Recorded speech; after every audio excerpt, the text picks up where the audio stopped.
नमस्ते माय बहन लोग। आप लोग जे जहाँ हो जा जरूर अच्छे हो जा। आप सबके प्रणाम करती बड़ा छोटा सबके। हमने ये गीत के आप लोग बहुत सपोर्ट करनी जा, बहुत अच्छा लागत है।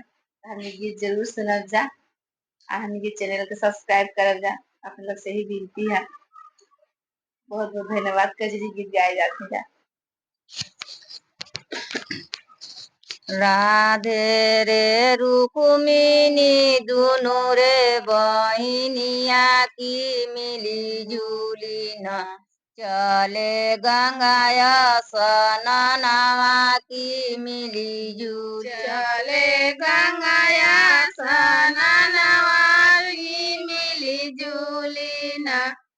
राधे रे रुक्मिणी दुनु रे बहिनिया की मिली जुली न चले गंगाया स्नानवा की मिली जुली न चले गंगाया स्नानवा की मिली जुली ना। गंगाया स्नानवा हो करऊ ना पहिले सुखाय के गंगा न भैले बलुआ के रे तवा सुखाय के गंगा न भैले बलुआ के रे तवा सुखाय के गंगा ना। रोवेला अटैयो रोवेला बटई की रोवे लगले न केवटा बोझल नैया ले रोवे लगले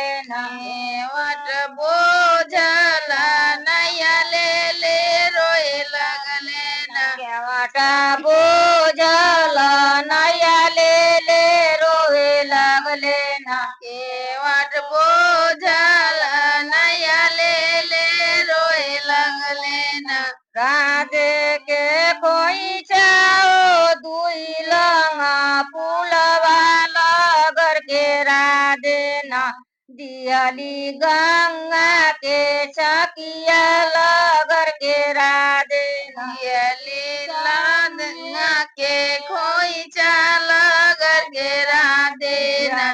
गंगा के चकिया लगर के राधे न दियली गंगा के छकिया लगर के राधे ना। गंगा के चकिया हो देहऊ ना पहिले पापाय के गंगा न भैले बलुआ के रे तवा पापाय के गंगा भैले बलुआ के रेत से पापाये गंगा ना। भैले बलुआ के रे तवा पापाय के गंगा न भैले बलुआ के रेत से पापाये गंगा ना। हँसेला अटैयो हँसेला बटई की हँसे लगले न केवटा बोझल नैया ले